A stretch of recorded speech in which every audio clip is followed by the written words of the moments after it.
Super cassette T series से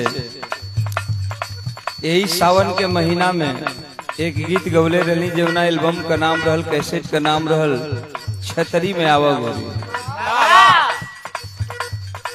वही cassette में गीत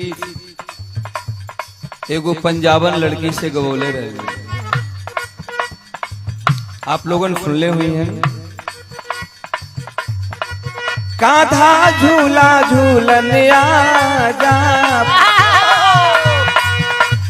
ओ कान्हा झूला झूलन आजा, बोलावे राधा रानी। कान्हा झूला झूलन आजा, बोलावे राधा रानी। कान्हा झूला झूलन आजा, बोलावे राधा रानी, बोलावे राधा रानी।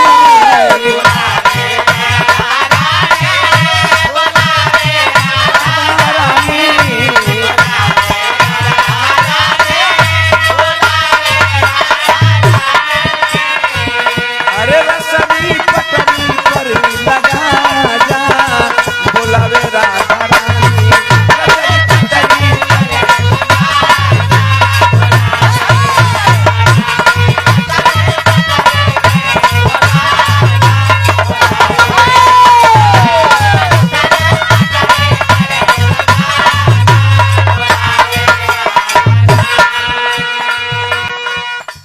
कान्हा झूला झूलन आजा, बोलावे राधा रानी।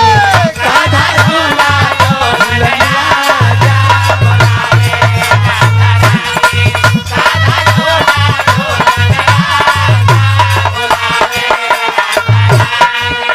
बोलावे राधा रानी। बोलावे राधा रानी, बोलावे राधा रानी।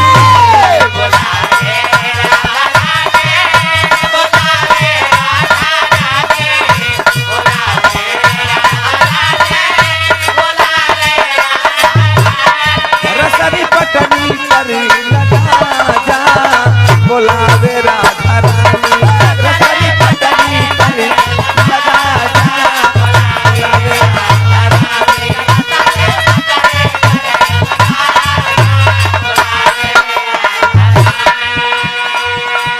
इतना तरज हो, भगत माँ से फरियाद करता है और फरियाद करके एक बात कहता है, क्या कि मैया पीड़ा वाली आजा, हो मैया पीड़ा वाली आजा, बोलावे तेरा लाला।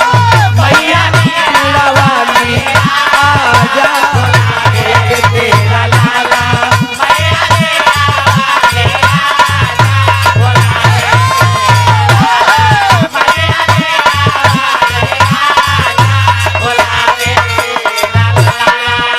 बोलावे तेरा लाला,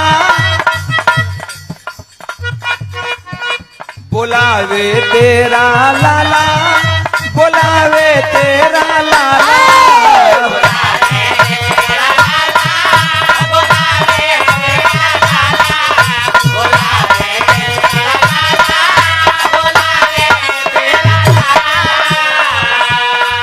आके भीड़ा तू बजा जा, बोला